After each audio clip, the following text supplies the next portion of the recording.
هو الذي إله كل شيء وخالق كل شيء وصانع كل شيء وعالم بكل شيء. هو الحي الذي يحيي كل حي وحي الذي يميت كل حي وحي الذي قبل كل حي وحي الذي بعد كل حي وحي الذي ليس كمثله حي. والصلاة والسلام على رسول الثقلين محبوب رب المشرقين والمغربين جد الحسن والحسين مولانا ومقتدانا أبي القاسم محمد. أما بعد فقد قال الله تعالى في كتابه الكريم وهو أصدق الصادقين وقوله الحق. بسم الله الرحمن الرحيم. سنريهم آياتنا في الآفاق وفي أنفسهم حتى يتبين لهم أنه الحق. أولم يكفي بربك أنه على كل شيء شهيد. صلوات قبل اس کے کہ آپ کی خدمت میں کچھ گزارشات اور معروضات پیش کیے جائیں، آپ سے گزارش ہے کہ ایک مرتبہ سورہ حمد اور 3 مرتبہ سورہ اخلاص کی تلاوت فرما کر یہ مرحومین کے اسماء کو ارسال فرمائیں. سید علی مطہر جعفری، سیدہ مطہرہ خاتون، سید علی اسلم جعفری، سید علی ابن آدم جعفری، سیدہ بنت طاہرہ نقوی، ان اسماء کو ارواح کو ارسال. بسم اللہ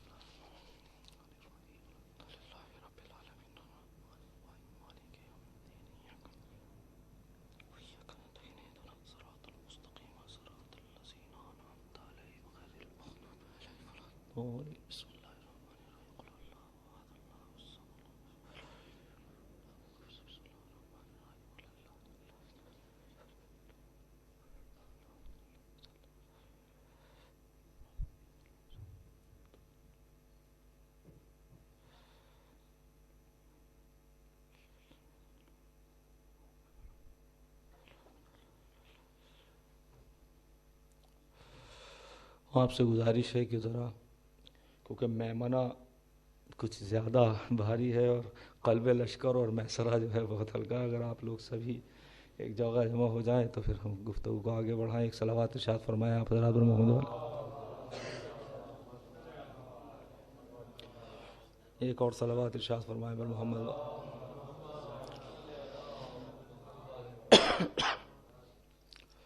1445 کا عشرہ اربعین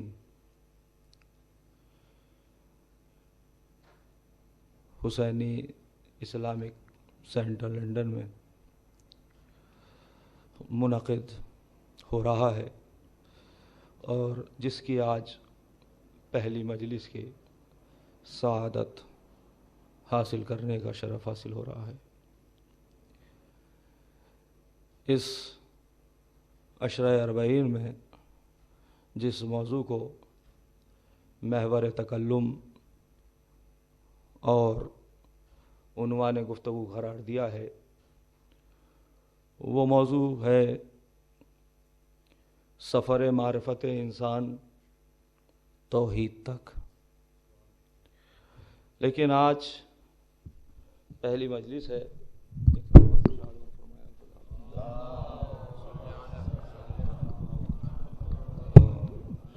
جب تک 6 مرتب نہ ہو تو ذہن کو منجلک کرتی ہے. ایک اور صلوات ارشاد فرمائے پر محمد.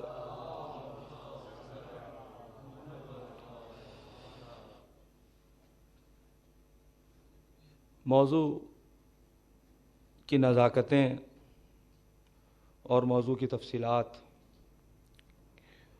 انشاءاللہ یک بعد دیگر ہر مجلس میں آتی رہیں گی، لیکن حسب عادت اور حسب تہذیب ازا ابتدائی مجلس میں، آج کی اس تمہیدی مجلس میں آپ کی خدمت میں کچھ اہم پیغامات جو فرش ازا کے عنوان سے اور ہمارے نوجوان اور بچوں کے سلسلے سے ظاہر ہے کہ بزرگان مجھ سے بہتر جانتے ہیں، ایک یاد دہانی کے طور پر کچھ چیزوں کو ذکر کرنا چاہ رہا ہوں، اس لیے کہ قرآن کہہ رہا ہے فذکر، یاد دلاؤ، فإن الذکریٰ تنفع المؤمنین، اس لیے کہ یاد دلانا مومنین کے لیے فائدہ مند ہے۔ عزیزان گرامی، آج کی اس تمہیدی مجلس میں آخر میں موضوع کے کچھ تعارف کے طور پر پیش کروں گا، لیکن آج کی اس مجلس میں آپ کی خدمت میں مجھے کچھ عناوین کے تحت کچھ پیغامات پیش کرنا ہے۔ ان میں سے پہلی چیز یہ ہے کہ ہم فرش عزا پر آئے ہیں یا فرش عزا پہ لائے گئے ہیں، اس فرش عزا کی اہمیت اور اس کی منزلت کیا ہے۔ دوسری کیفیت، مجلس کس کو کہتے ہیں، اور تیسرا سوال کہ مجلس کیسی ہونی چاہیے۔ معصومین کے اقوال کی روشنی میں مجلس کیسی ہونی چاہیے، اور پھر اس کے بعد انشاءاللہ موضوع کے کچھ تعارف کے طور پر کچھ مقدمات پیش کروں گا۔ عزیزان گرامی، ظاہر ہے کہ یہ فرش عزا، یہ ہماری شناخت ہے، یہ مجلسیں ہماری پہچان ہیں، یہ مجلسیں ہماری حیات ہیں۔ اگر یہ مجلسیں نہ ہوتیں تو ہم ادیان و مذاہب کے جنگلات میں گم ہو گئے ہوتے۔ یہ مجلسیں ہیں، میں پھر جملے کی تکرار کر رہا ہوں، یہ مجلسیں نہ ہوتیں تو ہم ادیان و مذاہب کے جنگلات میں گم ہو گئے ہوتے۔ یہ مجلسیں ہیں کہ جو ہمیں ادیان و مذاہب کے جنگلات سے نکال کر چمنستان انسانیت و مظلومیت میں شامل کر رہی ہے۔ اور مجلس کی شناخت، مجلس کی معرفت، مجلس میں آنے کا ثواب، مجلس کی اہمیت، یہ ایک اپنی جگہ ہے، لیکن عزیزان گرامی، مجلسوں کے ذریعے سے ہماری شناخت ہے، مجلسوں سے ہم پہچانے جاتے ہیں۔ اگر کسی کے ذہن میں یہ تصور نہ ہو کہ مجلس کا وجود یا مجلس کی بقا ہماری وجہ سے ہے، نہیں میرے عزیزو، بلکہ ہمارا وجود، ہماری بقا مجلسوں کی وجہ سے ہے۔ ہماری شناخت مجلسوں کی وجہ سے ہے۔ یہ ظاہر ہے یہ ذکر ہوتا رہے گا، ہم ہوں یا نہ ہوں، یہ سلسلہ کبھی رکنے والا نہیں ہے، اس لیے کہ اس ذکر کی ذمہ داری اس نے لی ہے۔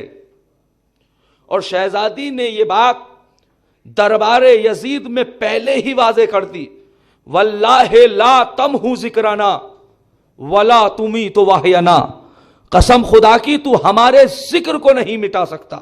توجہ کیجئے گا، ہمارے ذکر کو نہیں مٹا سکتا۔ لیکن یہ مجلسوں کی عظمت کیا ہے، مجلسوں کا وقار کیا ہے، مجلسوں کی فضیلت کیا ہے؟ چلیے ذرا قرآن کی طرف چلتے ہیں۔ سورہ مبارکہ البقرہ کی 245ویں آیت میں ارشاد ہوا، بسم اللہ الرحمن الرحیم، من ذا الذی یقرض اللہ قرضا حسنا فیضاعف لہ اضعافا کثیرا۔ من ذا الذی، کون ہے تم میں، کون کہہ رہا ہے؟ پروردگار کہہ رہا ہے۔ من ذا الذی، کون ہے تم میں، پوری عالم انسانیت کو خطاب کر رہا ہے۔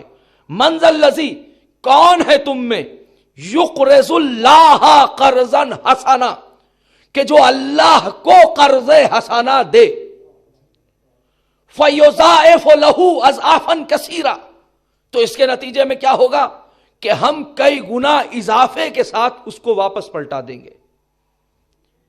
دیکھیے یہ عجیب سسپینس ہے اس آیت میں۔ کون ہے تم میں؟ اور صرف یہی آیت نہیں ہے، سورہ بقرہ 245ویں آیت صرف یہ نہیں ہے، سورہ الحدید کی 11ویں آیت میں ارشاد ہوا، لفظ تقریباً وہی ہے، من ذا الذی یقرض اللہ قرضا حسنا فیضاعف لہ ولہ اجر کریم۔ کون ہے تم میں کہ جو اللہ کو قرض حسنا دے، فیضاعف لہ، تو ہم مضاعف کر کے، ڈبل کر کے اس کو واپس پلٹا دیں گے، وَلَهُ أَجْرٌ کریم، اور اس کے لیے کریم اجر ہے۔ تو اب مجھے انصاف سے بتائیے کہ کون ہے، پروردگار کہہ رہا ہے تم میں کون ہے کہ جو اللہ کو قرض حسنا دے؟ بھئی دیکھیں، اگر انسان کو قرض کی بات کرے تو سمجھ میں آتی ہے، وہ وحدہ لا شریک، وہ قادر مطلق کہ جو آواز دے رہا ہے یا ایھا الناس انتم فقراء الی اللہ واللہ هو الغنی الحمید۔ دیکھو تم لوگوں اللہ کے محتاج ہو، پروردگار تمہارا محتاج نہیں ہے، تو جب محتاج نہیں ہے تو کیوں کہہ رہا ہے کون ہے تم میں جو اللہ کو قرض حسنا دے؟ یہ روایت نہیں ہے، آیت پڑھ رہا ہوں، اور آیت ایک نہیں ہے، دو ہے، اور متعدد آیات ہیں، میں نے تو اختصار سے کام لیا ہے۔ کون ہے تم میں جو مجھ اللہ کو قرض حسنا دے؟ تو انسان کو قرض حسنا دے تو سمجھ میں آتی ہے بات، لیکن وہ قادر مطلق، وہ صمد، وہ بے نیاز کہ جو کسی کا محتاج نہیں ہے، جو عالم انسانیت کو نہیں کائنات کو رزق دے رہا ہے، جو رازق مطلق ہے، وہ کہہ رہا ہے تم میں کون ہے کہ جو اللہ کو قرض حسنا دے؟ تو ظاہر ہے مفسرین آگے بڑھے، مفتیان قوم و ملت آگے بڑھے کہ صاحب اس قرض حسنا سے مراد جو ہے وہ صدقہ ہے۔ آپ خدا کی راہ میں صدقہ دیجئے، جتنا جتنا آپ صدقہ دیتے چلے جائیں گے، پروردگار کی بارگاہ میں آپ صدقہ پیش کریں گے تو گویا ایسا ہی ہے کہ آپ نے اللہ کو قرض حسنا دیا۔ تو ظاہر ہے میں کون ہوتا ہوں اعتراض کرنے والا؟ مگر قرآن سے ضرور پوچھوں گا کہ قرآن تو بتا کہ قرض حسنا کسے کہتے ہیں؟ تو سورہ الحدید کی 18ویں آیت میں ارشاد ہوا، ان المصدقین والمصدقات واقرضوا اللہ قرضا حسنا، بے شک صدقہ دینے والے مرد اور صدقہ دینے والی خواتین اور وہ افراد جو اللہ کو قرض حسنا دیتے ہیں۔ اس کا مطلب ہے کہ صدقہ اور چیز ہے، قرض حسنا اور چیز ہے۔ یہ محسوس کیجئے گا کہ اگر قرض حسنا صدقہ ہوتا تو تکرار نہ ہوتی۔ قبلہ تشریف فرما ہے، ان المصدقین والمصدقات، صدقہ دینے والے مرد اور صدقہ دینے والی خواتین، واقرضوا اللہ قرضا حسنا، اور وہ افراد جو اللہ کو قرض حسنا دیتے ہیں۔ تو اس کا مطلب یہ ہے کہ صدقہ اور چیز ہے، قرض حسنا اور چیز ہے۔ کہا صاحب قرض حسنا خدا کی راہ میں ایمان لانا، رسولوں پر ایمان لانا، نماز کا قائم کرنا، زکوٰۃ دینا، یہ ساری چیزیں قرض حسنا میں آتی ہے۔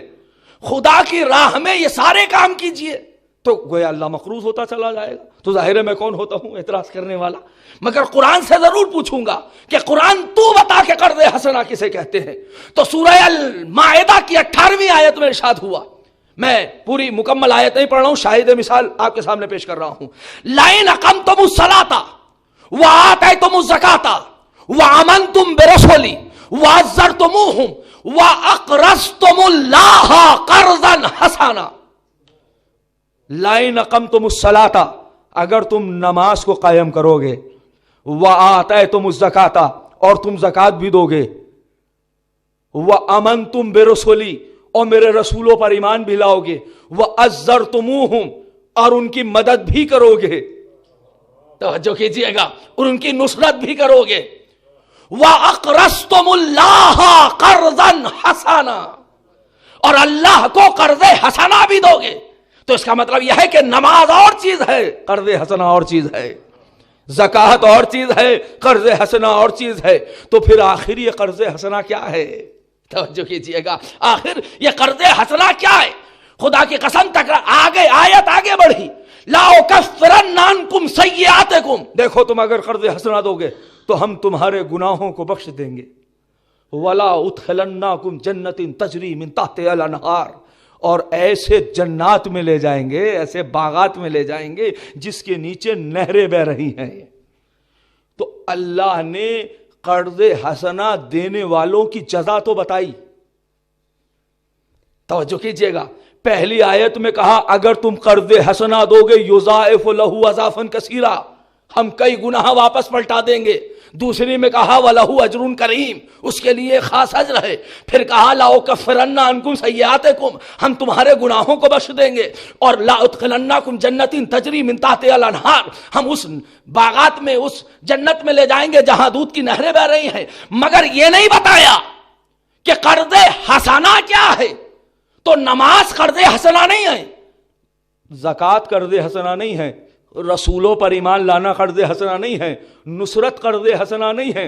اور خدا کی قسم اگر یہ ان میں سے کوئی ایک ہو بھی جائے تو عام اور خاص کی نسبت ہو سکتی ہے, مصداق عتم نہیں ہو سکتا. توجہ کیجئے گا, مصداق کلی نہیں ہو سکتا, ورنہ تکرار لفظی لازم آئے گی. جیسے قرآن مجید میں موجود ہے ان صلاتی و نسکی و محیایا و مماتی للہ رب العالمین. تو ظاہر ہے کہ نماز عبادت میں ہے, لیکن اس کی ایک خاصیت ہے. توجہ کیجئے گا, اطلاق کلی نہیں ہو سکتا, کوئی نہ کوئی فرق ہے. میں کہنا یہ چاہ رہا ہوں کہ یہ ممکن ہے کہ قرض حسنہ میں صدقہ بھی ہو, قرض حسنہ میں زکوٰۃ بھی ہو, قرض حسنہ میں خمس بھی ہو, قرض حسنہ میں مدد بھی ہو, لیکن اس کا مصداق اکمل و اتم نہیں ہو سکتا. اس کا مصداق کچھ اور بھی ہے. تو مجھے پتا تو چلے کہ آخر آیت جو کہہ رہی ہے تم میں کون ہے جو مجھے اللہ کو قرض حسنہ دے. خدا کی قسم آیت کی تفسیر مکمل نہ ہوتی اگر آپ کے اور ہمارے چھٹے امام ارشاد نہ فرماتے. آپ نے فرمایا من انفقا درہمن, جس نے ایک درہم خرچ کیا. فرزند زہرا کہاں خرچ کیا؟ فی عزائے ابی عبداللہ الحسین, جس نے عزاداری حسین میں ایک درہم خرچ کیا. فکأنما اقرض اللہ قرضا حسنا, جس نے عزاداری سید الشہداء میں ایک درہم خرچ کیا. فَكَأَنَّمَا أَقْرَضَ اللَّهَ قَرْضًا حَسَنًا, تو گویا ایسا ہے کہ جیسے اس نے اللہ کو قرض حسنہ دے دیا. آپ نے دیکھا اس لیے کہ حسین کسی کا لیتا نہیں ہے, اس کی راہ میں اگر خرچ کرو گے تو اس سے زیادہ تم تک پلٹا دیا جائے گا. اتنی دولت بھی نہیں تیرے خزانے میں یزید جتنی ایک شے کا عزادار لٹا دیتا ہے نا. خدا کی قسم. تو لہذا یہ فرش عزا کی عظمت کو محسوس کیجئے, اسے معمولی نہ سمجھیے. اس فرش عزا کی اہمیت کے لیے یہی کیا کم ہے کہ یہاں وہ ہستیاں آتی ہیں کہ جن ہستیوں کی نسبت میں لوگ فخر کرتے ہیں. ان کے پہلو میں بیٹھنا تو درکنار, ان کی طرف نسبت ہو جائے تو فخر محسوس ہوتا ہے نا. تو لہٰذا اس فرش عزا کی اہمیت. تو امام نے فرمایا من انفقا درہمن, جس نے ایک درہم خرچ کیا. کہاں خرچ کیا؟ فی عزائے ابی عبداللہ الحسین, عزاداری سید الشہداء میں ایک درہم خرچ کیا. فکأنما اقرض اللہ قرضا حسنا, اس نے اللہ کو قرض حسنہ دیا. آپ دیکھتے ہیں اربعین پہ ظاہر ہے آپ لوگ آمادہ ہو رہے ہیں زیارت کے لیے. آپ دیکھتے ہیں کہ کتنا نام حسین پر خرچ ہوتا ہے, لیکن کیا گزرے ہوئے سالوں سے آنے والے سالوں میں کچھ کمی آئی؟ توجہ کیجئے گا, یہ بتا رہا ہے وَلَهُ أَضْعَافًا كَثِيرًا, دیکھو ہم کئی گنا اضافے کے ساتھ تم تک پلٹا دیں گے, جو قرآن کی آیت کہہ رہی ہے. لہٰذا اس فرش عزا کی اہمیت اور منزلت کو سمجھیے. یہ ایک بات ہے. اور دوسری بات یہ کہ یہ تو ایک بہرحال بچوں کے لیے پیش کر رہا ہوں. مجلس لغوی اعتبار سے کہتے ہیں بیٹھنے کی جگہ یا بیٹھنے کا مکان, لغت کے اعتبار سے. لیکن اصطلاحی اعتبار سے مجلس کہتے ہیں چند افراد کا کسی ایک مقصد کے تحت بیٹھنا. توجہ کیجئے گا, چند افراد کا کسی ایک مقصد کے تحت بیٹھنا, اس کو جلسہ یا مجلس کہا جاتا ہے عربی زبان میں. کسی ایک مقصد کے تحت بیٹھنا. ہمارا مقصد بڑا واضح ہے، توجہ کیجئے گا. ہم مجلس میں آنے کے بعد جو ہے صرف مجلس سید الشہداء سے ثواب ہی نہیں حاصل کرتے، بلکہ ایک میسج اور پیغام بھی دیتے ہیں کہ جتنے بھی افراد بیٹھے ہیں ان کا سب کا مقصد ایک ہے. توجہ کر رہے ہیں؟ لیکن یہ مجلس کیسی ہونی چاہیے، اس کا مقصد کیا ہے، اس کا وقار کیا ہے، کیسی مجلس ہونی چاہیے؟ اب آپ روایت سنیے. جناب فضیل ابن یسار چھٹے امام کے صحابی ہیں اور بڑے قریبی صحابی ہیں. یا فضیل اتجلسون وتتحدثون یا تحدثون، اے فضیل کیا تم بیٹھتے ہو وتتحدثون اور ہمارے بارے میں گفتگو کرتے ہو؟ کہا نام جوئل تو فداک، یہ کیسے ہو سکتا ہے فرزند رسول کہ ہم آپ کا تذکرہ نہ کریں؟ ہم یقیناً آپ کا تذکرہ کرتے ہیں. امام نے فرمایا انا تلک المجالس احبھا، میں ان مجلسوں کو پسند کرتا ہوں. فاحیو امرنا، تمہیں چاہیے کہ ہمارے امر کو زندہ کرو. رحم اللہ من احیا امرنا، خدا اس پر رحم نازل کرے جو ہمارے امر کو زندہ کرتے ہیں. تو یہاں مجلسوں میں معارف اہل بیت کو زندہ کیا جاتا ہے، یہاں امر اہل بیت کو زندہ کیا جاتا ہے. ذرا یہ تمہیدی منزل استوار ہو جائیں تو گفتگو آگے بڑھ جائے گی. تو کیا فرمایا؟ انا تلک المجالس احبھا. تو پتا چلا کہ مجلسیں وہ ہیں کہ جس میں امر الہی کو زندہ کیا جائے، جس میں امر اہل بیت کو زندہ کیا جائے، اور وہ مجلسیں محبوب امام ہیں. امام نے فرمایا انا تلک المجالس احبھا، میں ان مجلسوں سے محبت رکھتا ہوں. لیکن یہ نہیں پتا چلا امر کو زندہ کیسے کیا جائے گا. بھئی ایک سوال ہے نا، اور پھر امر کیا ہے؟ خدا کی قسم وہ سوال جو ہمارے ذہن میں ہیں.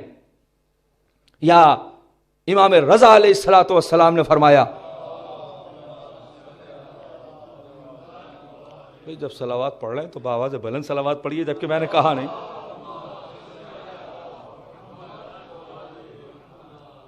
من جلسا مجلسا، جو مجلس میں بیٹھے، یوحیا فیہ امرنا، جس میں ہمارے امر کو زندہ کیا جا رہا ہو. لم یمت قلبہ یوم تموت القلوب،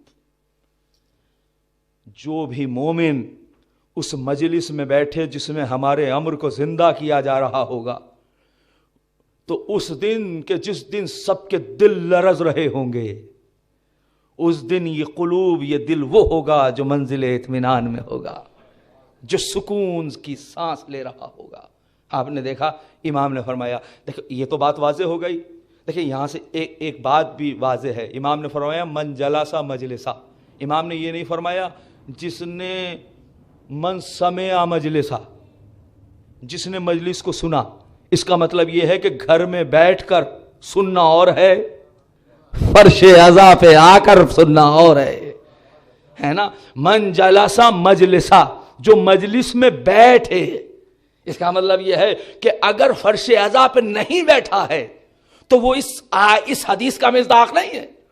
وہ ایک الگ بات ہے کہ آپ اپنے گھر پر بیٹھنے کے بعد مجلسوں کو سنیں یا باہر سے آواز کو سنا جائے تو اس کا ثواب ایک الگ ہے، اس کی ایک علم میں اضافے کی کیفیت الگ ہے. لیکن وہ اس حدیث کا مصداق نہیں بن سکتا، اس لیے کہ حدیث کہہ رہی من جلسا مجلسا، جو مجلس میں بیٹھے اور اس میں ہمارے امر کو زندہ کیا جا رہا ہو. لم یمت قلبہ یوم تموت القلوب، تو اس دن جس دن سارے دل لرز رہے ہوں گے، وہ قیامت کا منظر جہاں سب لرز رہے ہوں گے، وہاں پر یہ قلوب اور یہ دل بڑے مطمئن ہوں گے، سکون سے ہوں گے، ان کو موت نہیں آئے گی. تو آپ نے دیکھا، لیکن یہ بات پتہ نہیں چلی. دیکھیں اب یہ ترتیب ہے، مجلسیں امام کو پسند ہیں، مگر کون سی مجلس؟ کہ جس میں امر کو زندہ کیا جاتا ہو. اور امر کو زندہ اگر کیا جا رہا ہے تو وہ محبوب امام ہے.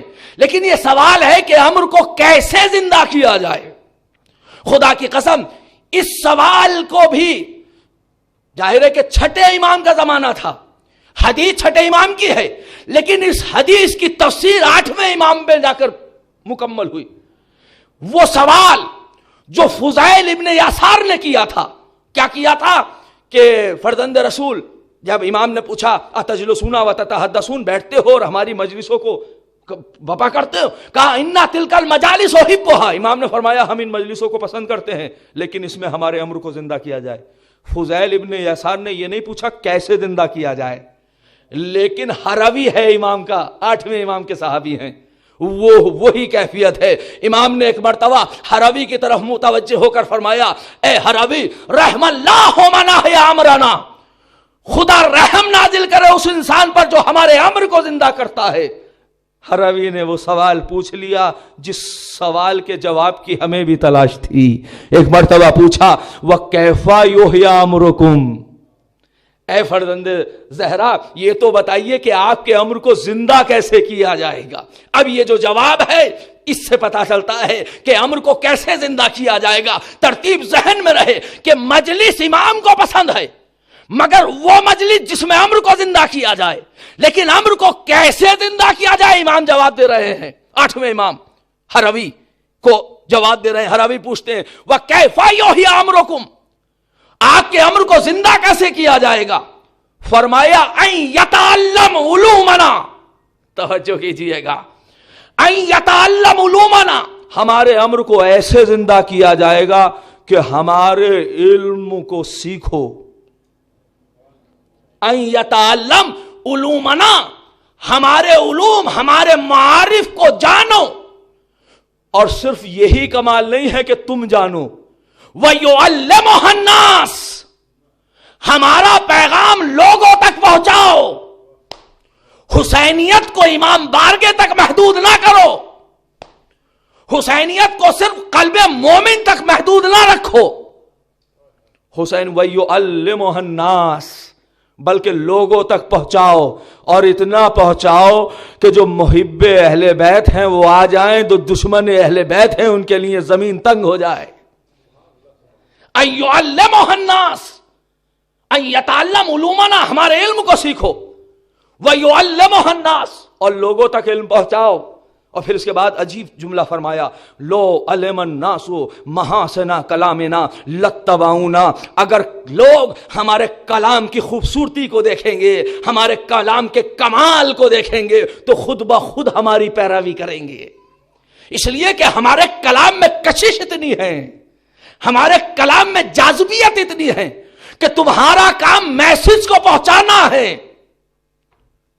پھر اس کو اپنے تک لانا یہ ہمارا کمال ہے، یہ ہمارے کلام کا کمال ہے. تو پتہ یہ ہوا کہ مجلس سے وہ ہیں کہ جو امام کو پسند ہیں، وہ مجلس جس میں امر کو زندہ کیا جائے. امر کو کیسے زندہ کیا جائے کہ جو ان کے علم کو حاصل کیا جائے اور وہ علم کو پہنچایا جائے. تو اس کا مطلب یہ ہے کہ مجلس علمی ہونی چاہیے. عزیزو توجہ کیجئے گا، مجلس علمی ہونی چاہیے. اچھا اب آپ دیکھیے اس حدیث کی روشنی میں، اب ظاہر ہے جو پہلا امام کہے گا یہ وہ اور ہیں کہ جو 4 ہیں تو 4 اقوال ہیں. یہ اہل بیت کا گھرانہ ہے، جس نے پہلے نے کہا وہی دوسرا کہتا ہے، جو دوسرا کہتا ہے تیسرا اس کی تصدیق کرتا ہے، جو چوتھا ہے وہ 5واں اس کی تائید کرتا ہے. سلسلہ چلتا ہے. تبھی تو رسول نے کہا اولنا محمد وآخرنا محمد وَأَوْسَطُنَا محمد وَكُلُّنَا محمد. ایک سے ملیے تو یہ لگتا ہے کہ سب مل گئے. یہ مصرع ہے، ایک سے ملیے تو یہ لگتا ہے کہ سب مل گئے، ایک جیسی ہے تمہاری سیرت 12 امام. تو یہاں کردار سب کے ایک ہیں. تو اب آپ دیکھیے کہ ظاہر ہے میں امام میں حسین علیہ الصلوۃ والسلام کے سلسلے سے، بھائی دیکھیے میں آپ سے گزارش کر رہا ہوں کہ میں کبھی بھی آہ یا واہ کے لیے نہیں کہتا، لیکن جب صلوات پڑھے تو آواز باواز بلند ارشاد فرمائیں. اس لیے کہ یہ حدیث رسول بھی ہے، مولانا تشریف فرمائیں، حدیث رسول بھی ہے کہ آپ جتنی باواز بلند صلوات پڑھیں گے اتنا ہی آپ کے دل سے نفاق دور ہوتا چلا جائے گا، ہے نا.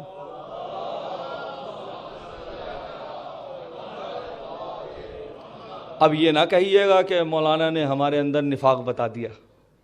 جس میں نفاق ہوتا ہے وہ منافق ہوتا ہے نا. اس لیے کہ نفاق کی قسمیں ہیں. نفاق عقائدی الگ ہے, نفاق حکمی اور احکامی الگ ہے, اور نفاق اخلاقی الگ ہے. اخلاقی نفاق کسی میں بھی ہو سکتا ہے, اسی لیے حدیث ہے. اس لیے کہ نفاق کہتے ہیں کہ جس کا ظاہر کچھ ہو باطن کچھ ہو, یہی تو نفاق ہے نا.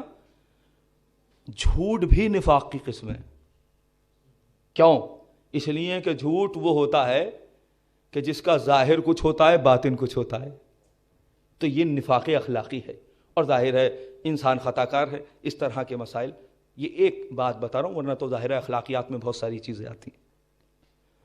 تو معصوم نے فرمایا کہ جتنا انسان باواز بلند صلوات پڑھے گا اتنا ہی اس کا نفاق یعنی نفاق اخلاقی دور ہوتا رہے گا. ایک صلوات اور پڑھیں باواز بلند محمد.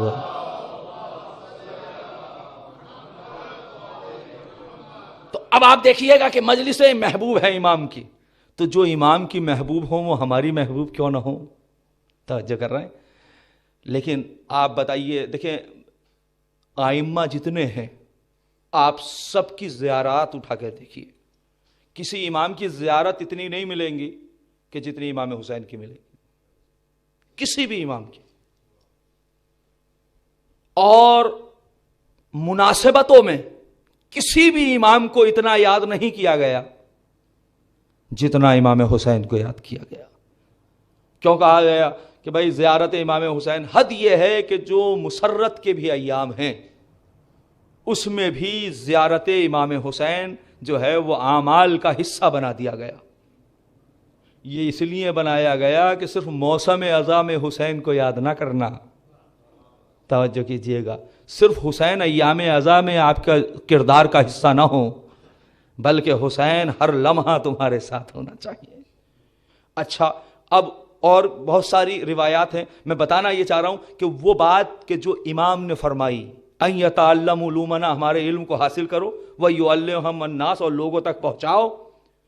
اور پھر اس کے بعد فرمایا لوگ ہمارے اگر کلام کی خوبصورتی کو دیکھیں گے تو ہماری اتباع کریں گے. تو پتہ یہ چلا کہ مجلس علمی ہوں. اسی پر میں ایک بات اور کہنا چاہ رہا ہوں دلیل کے طور پر. امام ظاہر ہے کہ زیارتیں امام حسین سب سے زیادہ ہیں, لیکن 3 زیارتیں امام کی وہ ہیں جو بہت مشہور ہیں. توجہ کیجئے گا, زیارت وارثہ, زیارت عاشورہ اور زیارت اربعین.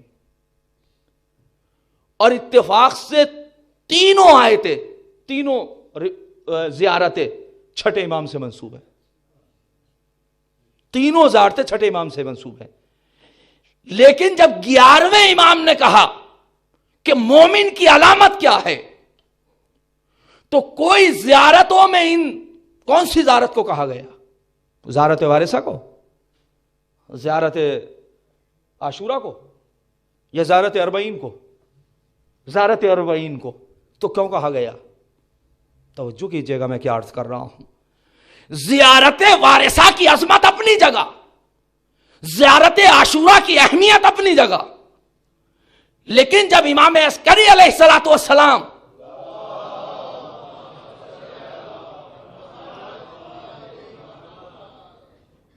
فرماتے کہ مومن کی علامت ہے کہ وہ زیارت اربعین کو پڑھے. اب ظاہر ہے اس کی تفصیلات ہے کہ زیارت اربعین پہ زیارت, وہ میں ان سب تفصیلات میں نہیں جاتا, لیکن آخر وجہ کیا ہے؟ کیا زیارت عاشورہ میں وہ بات کیوں نہیں ہے, یا زیارت وارثہ کو آپ نے کیوں نہیں فرمایا؟ تو ظاہر ہے زیارت عاشورہ کے کرامات, اس کی عظمتیں اپنی جگہ ہیں, زیارت وارثہ کی جگہ اپنی جگہ ہے. اور زیارت وارثہ تو وہ زیارت ہے جس میں وراثت کا جو ہے تذکرہ کیا گیا.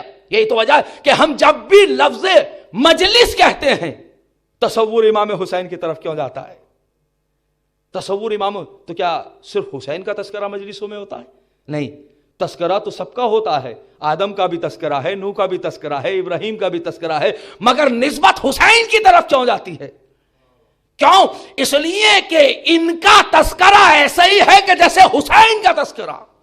توجہ کیجئے گا, اسی لیے تو ہم کہتے ہیں سلام ہو اس حسین پر جو آدم کا وارث ہے, سلام ہو اس حسین پر جو نوح کا وارث ہے، سلام ہو اس حسین پر جو موسیٰ و عیسیٰ کا وارث ہے۔ تو میں کہنا یہ چاہ رہا ہوں کہ ساری زیارتیں ہیں، لیکن 11ویں امام نے کہا کہ یہ مومن کی علامت ہے کہ زیارت اربعین پڑھے۔ اس کی وجہ یہ ہے کہ زیارت اربعین وہ زیارت ہے کہ جس میں مقصد شہادت حسین کو بتایا گیا۔ توجہ کیجئے گا میں کیا عرض کر رہا ہوں، جس میں مقصد شہادت حسین کو بتایا گیا وہ زیارت اربعین ہے۔ میں آپ سے ایک جملہ کہنا چاہ رہا ہوں اور محسوس کیجئے گا، مقصد مجلس وہی ہے جو مقصد شہادت حسین ہے۔ توجہ کیجئے گا، اب اس سے عظیم جملہ نہیں ہو سکتا ہے۔ مقصد مجلس عزا، مجلس فرش عزا وہی بن سکتا ہے کہ جو مقصد شہادت حسین ہو، اور مقصد شہادت حسین چھٹے امام نے زیارت اربعین میں بتایا، اور پھر اسی کو امام نے مومن کی علامت بتایا 11ویں امام نے۔ اب آپ جملہ سنیں، وَبَذَلَ مُحْجَتَهُ فِيكَ لِيَسْتَنْقِذَ عِبَادَكَ مِنَ الْجِهَالَةِ وَحَيْرَةِ الضَّلَالَةِ۔ امام فرما رہے ہیں، کون؟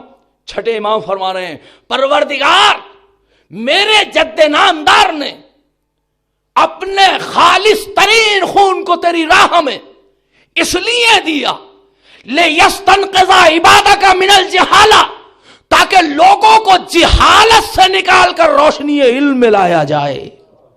توجہ کیجئے گا، لِيَسْتَنْقِذَ عِبَادَكَ مِنَ الْجِهَالَةِ، تاکہ جہالت سے نکال کر روشنی علم میں لایا جائے، وَحَيْرَةِ الضَّلَالَةِ، اور گمراہی کی حیرت سے، تردد سے نکال کر ہدایت پر لا کر کھڑا کر دیا جائے۔ تو یہ دو مقصد بتائے۔ اچھا ترتیب دیکھیے آپ، جہالت سے نکالا پہلے، گمراہی سے نکالا بعد میں۔ خدا کی قسم متوجہ کیجئے گا، جہالت سے پہلے نکالنے کی بات ہو رہی ہے، اور اس سے بعد میں، جبکہ خطرناک کیا ہے، جہالت یا گمراہی؟ توجہ کیجئے گا، اور جو چیز زیادہ اہم ہوتی ہے اس کا ذکر پہلے کیا جاتا ہے یا بعد میں؟ توجہ کیجئے گا، تو بظاہر گمراہی جو ہے وہ زیادہ اہم ہے بنسبت جہالت کے، اور جو چیز اہم ہوتی ہے اس کو پہلے رکھا جاتا ہے، لیکن امام نے ترتیب کو بدل دیا، اور معصوم کی ترتیب ہے، قرآن ناطق کی ترتیب ہے، لِيَسْتَنْقِذَ مِنَ الْعِبَادَةِ۔ میں کہوں گا فرزند زہرا یمنا رسول اللہ، آپ ترتیب کو کیوں نہیں بدلتے؟ حیرت الضلالہ والجہالہ، آپ نے والجہالہ و حیرت الضلالہ کیوں کہا؟ کہا ہم یہی تو بتانا چاہتے ہیں کہ یاد رکھنا، گمراہی وہیں ہوگی جہاں جہالت ہوگی، اور جہاں جہالت ختم ہوگی کوئی اس کو گمراہ نہیں کر سکتا۔ اسی لیے ہمارے چھٹے امام علیہ الصلوۃ والسلام نے فرمایا،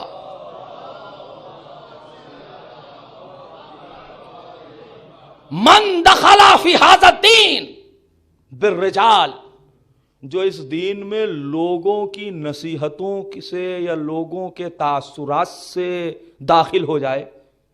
ہوتا ہے نا کہ بھئی مولانا صاحب آپ کے بیان نے میرے ذہن کو بدل دیا، میں کسی اور وادی میں تھا، اب اور کسی اور وادی میں آ گیا۔ امام فرماتے ہیں من دخل فی ھذا الدین بالرجال، جو آدمیوں کی ذریعے سے دین میں داخل ہو، ایک زمانہ آئے گا فَأَخْرَجَهُ مِنْهُ الرِّجَالِ كَمَا أَدْخَلُوهُ فِيهِ، تو دوسرے افراد اس کو ایسے ہی نکال دیں گے جیسے یہ داخل ہوا تھا۔ اس لیے کہ اپنا تو کوئی علم ہے نہیں، اپنی تو کوئی تحقیق ہے نہیں، خود تو کچھ پڑھا نہیں ہے، دوسرے سے صرف متاثر ہو کر اپنے معیار کو بدلا ہے۔ تو اب اگر کوئی دوسری شخصیت آئی اور اس نے کوئی اور کانسیپٹ بیان کیا تو پھر متاثر ہوگا۔ امام فرما رہے ہیں، پھر فرمایا وَمَن دَخَلَ فِيهِ بِالْكِتَابِ وَالسُّنَّةِ، لیکن جو دین میں داخل ہو کتاب کے ذریعے سے اور سنت کے ذریعے سے، علم الہی کے ذریعے سے اور علم اہل بیت کے ذریعے سے میں اس کو کہہ سکتا ہوں۔ جو داخل ہو تو عجیب جملہ ہے، تزول الجبال وما ما زالت الجبال حتی یزول، عجیب فقرہ ہے۔ امام نے فرمایا کہ پہاڑ ہل سکتے ہیں مگر اس کے ایمان کو کوئی گردش نہیں ہو سکتی ہے، اس میں کوئی لرزہ نہیں آئے گا۔ کیوں؟ اس لیے کہ نگاہوں سے محل تحقیق میں اترنے کے بعد جو علم حاصل ہوتا ہے اس کی کیفیت الگ ہوتی ہے۔ یہی تو وجہ ہے کہ جس کا علم کامل تھا اس نے آواز دی، لو کشف الغطا لمزددت یقینا، اگر علی سے پردے ہٹا لیے جائیں تو یقین میں اضافہ نہیں ہوتا۔ اس لیے کہ جب یقین علم کامل ہوتا ہے تو اس کو کوئی ختم نہیں کر سکتا، اس میں کوئی اضافہ نہیں کر سکتا۔ اسی لیے جب محل تحقیق میں، لہذا ہماری اور آپ کی سب کی ذمہ داری ہے کہ مجلسوں کو سننے کے ساتھ ساتھ تھوڑا سا پڑھنا بھی ضروری ہے، مطالعہ بھی ضروری ہے۔ اب ہر انسان اپنے اپنے اعتبار سے ہے۔ دیکھیں تقسیم، ظاہر ہے کہ آج موضوع پر گفتگو نہ ہو سکی، لیکن یہ میری ذمہ داری تھی کہ جو مجھے آپ تک پہنچانا تھا۔ لیکن کیسے آج اس ترقی یافتہ دور میں انسان کہتا ہے کہ وقت نہیں ہے، ٹائم نہیں ہے، اس لیے خدا اب میں کیا کہوں۔ ظاہر ہے کہ ہر چیز کے اپنے اپنے فوائد ہوتے ہیں اور ہر چیز کے اپنے اپنے نقصانات ہوتے ہیں، ہر چیز کے ایجابیات ہوتے ہیں، ہر چیز کے سلبیات ہوتے ہیں۔ سوشل میڈیا کے ایجابیات بھی بہت ہیں لیکن سلبیات بھی بہت ہیں، توجہ کر رہے ہیں۔ لہذا امام نے ایک بیلنس دیا کہ تمہیں اپنی زندگی کو کیسے گزارنا ہے۔ یہ حدیث یاد رکھیے گا، کبھی بھی وقت کی شکایت نہیں ہوگی، توجہ کیجیے گا، لیکن اس شرط کے ساتھ کہ ظاہر ہے کہ حدیث پر عمل ضروری ہے۔ اور یہ حدیث صرف ایک امام نے بیان نہیں کی، کم سے کم 3 ائمہ سے میری نظر سے گزری ہے، الگ الگ لفظوں کے ساتھ۔ معصوم فرماتے ہیں تمہیں چاہیے کہ اپنی زندگی کو، میرا بات ذہن میں رہے جو میں نے آپ کی خدمت میں عرض کیا تھا، مجلس وہ محبوب ہیں کہ جس میں امر کو زندہ کیا جائے۔ امر کو زندہ کیسے کیا جائے گا؟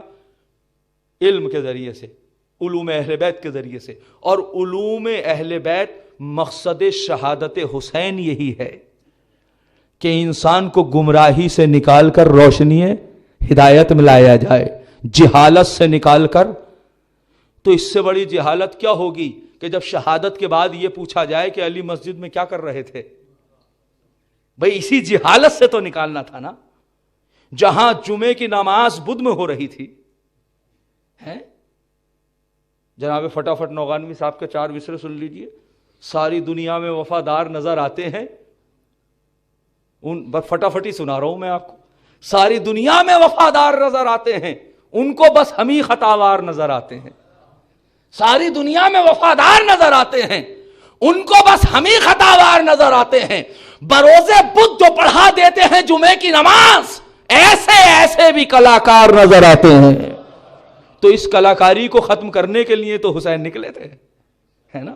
اس کلاکاری کو ختم کرنے کے لیے آپ محسوس کیجئے، نماز تھی مگر روح نماز نہیں تھی، حج ہو رہے تھے مگر خنجر رکھے جا رہے تھے، تو آپ محسوس کر رہے ہیں۔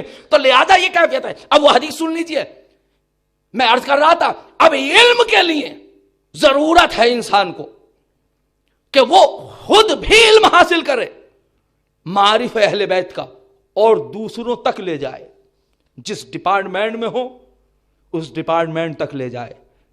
ہمارا دین وہ نہیں ہے جس کو چھپانے کی ضرورت ہو، توجہ کیجئے گا، مگر وہ دین نہ ہو جو کسی سے لیا ہوا ہو، توجہ کیجئے گا۔ وہ کتاب سے اور سنت رسول سے اگر لیا ہوا ہے تو اس کو چھپانے کی ضرورت نہیں ہے، اس لیے کہ وہ دین ہی وہ ہے کہ جو فخر کائنات ہے۔ تو اب آپ وہ حدیث سنیے تاکہ بات کو مکمل کر سکوں۔ امام نے فرمایا دیکھو تمہیں اگر وقت کی تنگی ہو، وہ انسان کامیاب ہو نہیں سکتا کہ جو اپنا دن کو 4 حصوں میں تقسیم نہ کرے۔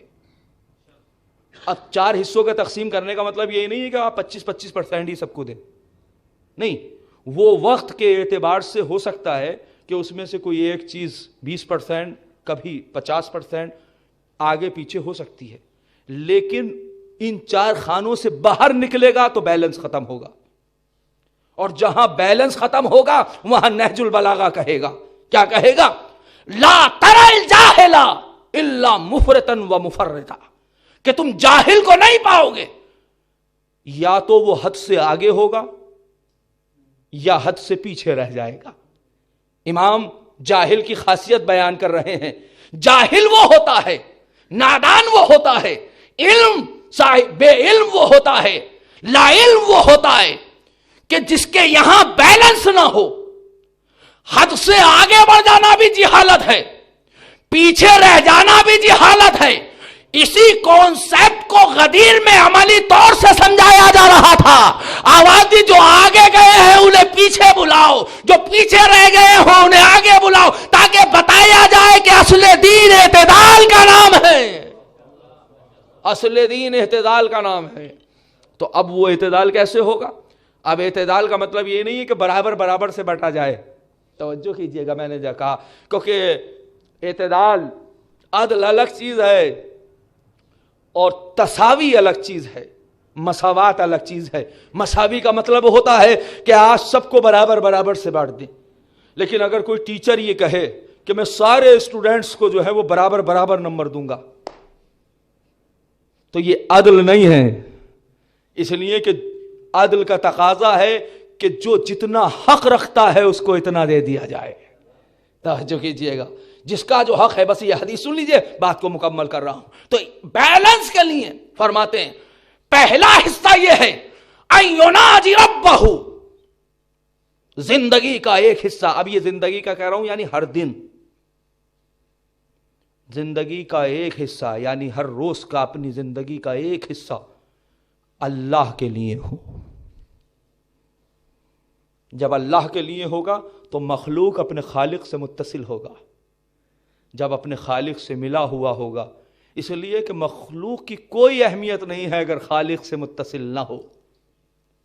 اتنی بڑی ملینز کہکشاؤں میں ذرے کی حیثیت رکھنے والا انسان اگر اپنے خالق سے متصل نہ ہو تو خدا کی قسم ایسے بکھر جائے گا جیسے تیز طوفان میں صحرا میں ذرات بکھر جاتے ہیں، اور وہ خود اپنی حقیقت کھو دیتے ہیں۔ یا وہ قطرہ کہ جو سمندر کے، جو صحرا کے حوالے کر دیا جائے اور اپنے وجود کو کھو دے، لیکن اس قطرے کی خوبصورتی کیا ہے؟ وہ قطرہ اس وقت حیات پائے گا کہ جب صحرا کے نہیں، سمندر کا اپنے آپ میں حصہ کر لے۔ اگر سمندر میں چلا گیا تو اس کو حیات جاویدانی مل جائے گی۔ یہی کیفیت ہے انسان کی اپنے خالق کے ساتھ، توجہ کیجئے گا۔ تو لہذا پہلا حصہ یہ ہے کہ اپنے خالق سے، دوسرا ہے کہ ذریعہ معاش کے لیے انسان ایک حصہ اپنی زندگی کا ذریعہ معاش کے لیے رکھے، کسب معاش کے لیے، کمائی، جاب، جو بھی، بہرحال تجارت ہو، جاب ہو، جو بھی ہو۔ اور تیسرا حصہ وہ ہے کہ جو اپنی فیملی اور فرینڈز کے لیے ہو، اور چوتھا حصہ وہ ہے جو خود اپنے لیے ہو۔ اب دیکھیں، یہ ضروری نہیں ہے کہ اپنے لیے آپ 24 گھنٹے میں 5 ہی گھنٹے نکالیں، میں نے جیسے کہا، نہیں، آدھا گھنٹہ بھی کبھی کبھی بہت ہے، اور کبھی اسی طرح اپنے لیے زیادہ وقت، جب انسان اسٹوڈنٹ ہوتا ہے، طالب علمی کا زمانہ ہوتا ہے، تو اپنے لیے بڑا وقت ہوتا ہے، لیکن اب جب کمانے لگا ہے تو اب کمائی کے لیے زیادہ وقت ہوتا ہے، اب بچے ہو گئے ہیں تو فیملی کے لیے بھی بہت وقت ہوتا ہے نا۔ لیکن اگر کوئی انسان صرف یہی کرے کہ مصلے سے نہ اٹھے، اگر کوئی انسان یہ کرے کہ صرف ذریعہ معاشی میں لگا رہے، اگر کوئی انسان یہی سوچے کہ دوستوں اور فرینڈ اور فیملی میں رہے، ذریعہ معاش نہ کرے، اگر کوئی انسان صرف اپنی خودی میں ہی بے خود ہو، تو پھر بیلنس بگڑتا ہے۔ لہذا یہ جو آخری ہے اپنے نفس کے لیے، یہ وہ ہے کہ جو ان تینوں کو درست کرتا ہے۔ من عرف نفسہ فقد عرف ربہ، جس نے اپنے نفس کو پہچانا اس نے اپنے خالق کو پہچانا۔ اور یہیں سے میرے موضوع کی ابتدا ہوتی ہے کہ توحید کا سفر، یہ سفر معرفت انسان توحید تک کیسے جائے گا، اس کے آنے والے مجالس میں آپ کی خدمت میں پیش کروں گا کہ آخر توحید تک پہنچنے کے وسائل کیا ہونا چاہیے، ہماری توحید میں اور اہل بیت کی توحید میں فرق کیا ہے، ہماری توحید کیسے ممکن ہے اور کیسے ناممکن ہے، ہماری توحید کی سرحدیں کہاں تک ہیں اور کہاں تک نہیں ہیں، ہمیں کس حد تک توحید کے بارے میں معرفت ہونی چاہیے اور کون سا دائرہ ہے جو ہاں تک ہم نہیں پہنچ سکتے ہیں، یہ ساری تفصیلات انشاءاللہ آنے والی مجالس میں ہوتی رہیں گی۔ لیکن میرے عزیزو، ایک جملہ کہنا چاہ رہا ہوں، من عرف نفسہ فقد عرف ربہ، جس نے اپنے نفس کو پہچانا اس نے اپنے رب کو پہچان لیا ہے۔ میں نے سورہ مبارکہ فصلت کی 53ویں آیت کو بیان کیا ہے، بس ترجمہ کر رہا ہوں اور پھر اس کے بعد ربط مسائب ہے۔ ترجمہ یہ ہے، سنریہم آیاتنا فی الآفاق وانفسہم، ہم اپنی نشانیاں دکھائیں گے، پروردگار کہہ رہا ہے ہم اطراف عالم میں اپنی نشانیاں دکھائیں گے، وفی انفسہم، اور صرف اطراف عالم میں نہیں، خود انسان کے نفسوں میں دکھائیں گے، خود انسان کے وجود میں دکھائیں گے، حتی یتبین لہم انہ الحق، یہاں تک کہ واضح ہو جائے گا کہ وہ حق ہے۔ اور پھر اس کے بعد فرمایا اولم یکفی بربک، کیا یہ تمہارے پروردگار کے لیے کافی نہیں ہے، انہ علی کل شیء شہید، کہ وہ ہر شے پر شہادت رکھتا ہے، وہ ہر شے کو دیکھ رہا ہے، رائے نہیں کہا، شہید کہا، بڑا فرق ہے منصب شہادت میں اور منصب رؤیت میں۔ بس عزیزو، لیکن ہاں اس توحید نظری کی کیفیت کو آپ دیکھیں تو قرآن ہیں، روایات ہیں، سب کچھ ہیں، لیکن اگر توحید عملی دیکھنا ہے تو کربلا میں آ جائیے۔ کربلا آپ کو نظر توحید عملی سمجھائے گی کہ توحید نظری کو عملی ڈھانچے میں کیسے اتارا جاتا ہے، کس طریقے سے عمل میں آپ کے توحید چھلک جائے۔ اسی لیے کہ حسین آیت اللہ نقن صاحب فرماتے تھے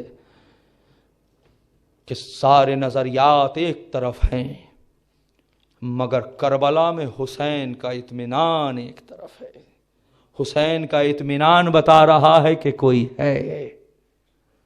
معصوم نے اس لیے کہ بابا نے کہا تھا کہ پروردگار میری ساری مشکلیں یہ سوچ کر کافور ہو جاتی ہیں کہ تو دیکھ رہا ہے۔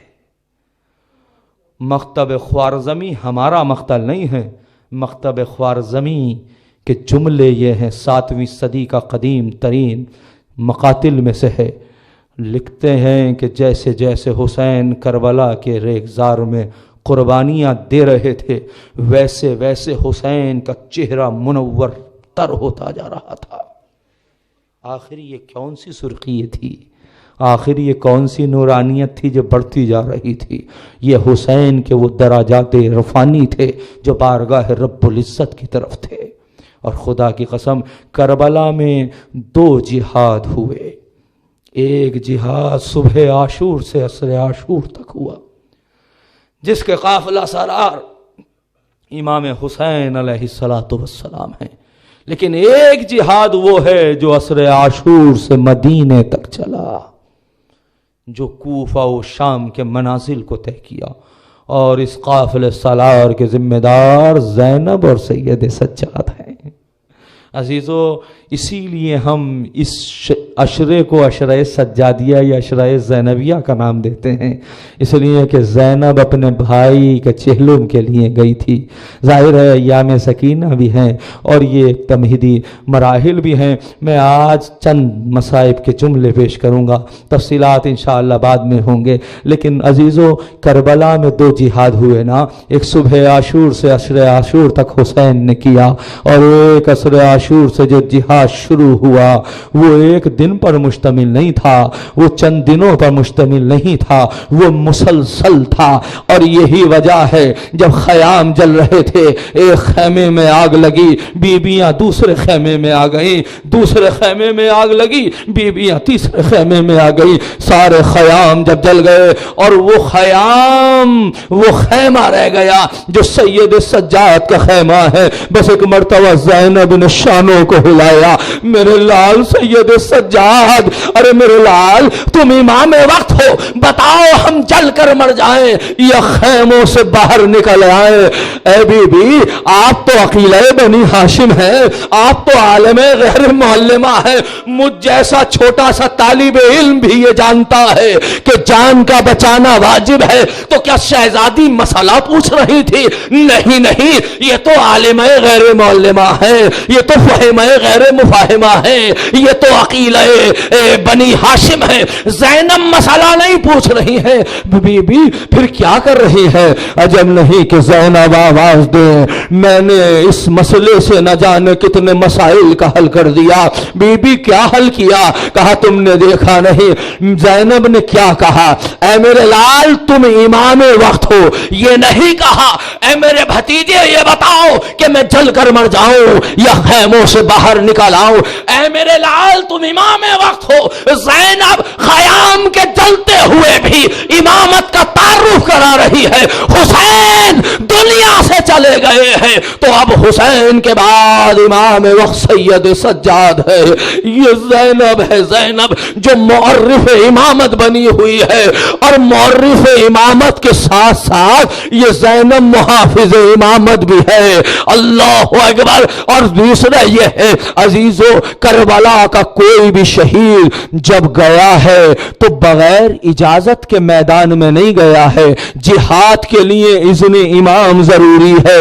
میں نے ابھی کہا کہ 2 جہاد ہوئے، ایک صبح سے عشر عاشور تک حسین نے کیا، یہ دوسرا جہاد تھا جو عشر عاشور سے شروع ہوا تھا. یہ زینب کیونکہ جہاد کے لیے نکل رہی ہے، امام وقت کی اجازت لے رہی ہے. اے میرے لال تم امام وقت ہو، بتاؤ زینب کے پاس جہاد کی اجازت نہیں ہے، تم بتاؤ کہ جہاد کیا جائے یا نہ کیا جائے.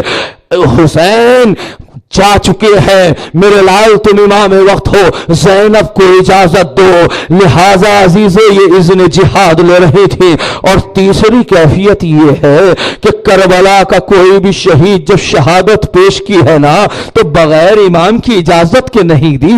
حد یہ ہے کہ وہ 6 مہینے کا بچہ جو زبان سے اجازت نہیں لے سکتا تھا، گہوارے سے گر کر اجازت لی ہے. میں کہوں گا یہ حسین حل من ناس ینصرنا کی صدائیں بلند نہیں کر رہے تھے، بلکہ یہ شعور علی اصغر میں پیدا کر رہے تھے ولایت تکوینی کی بنیاد پر. اے میرے لال اب اجازت کا وقت ہے.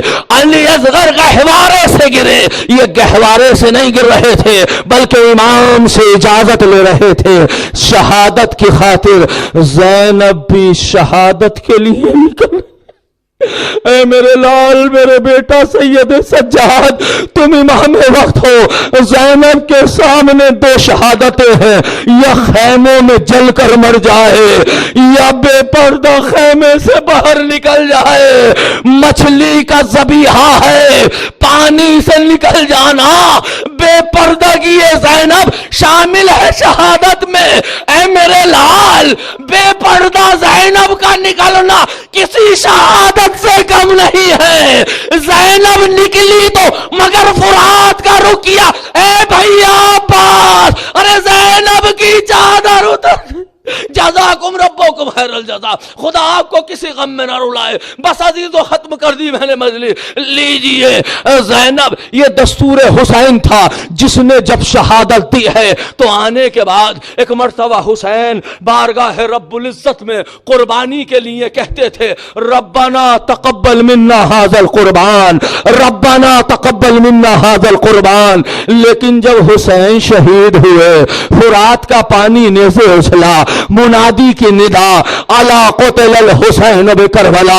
زینب خیمے کی طرف گئی اور جانے کے بعد ادھر فوج عشقیہ میں خوشی کی لہریں ہیں، تاشے بج رہے ہیں. لیکن اس کیفیت میں زینب نے محسوس کیا کہ بھائی کی قربانی کو تقبل اللہ کی منزل تک پہنچانا ہے. بس ایک مرتبہ سر پر چادر کو ڈالا اور ایک مرتبہ نشیب کی طرف آہستہ آہستہ قدموں سے زینب چلی.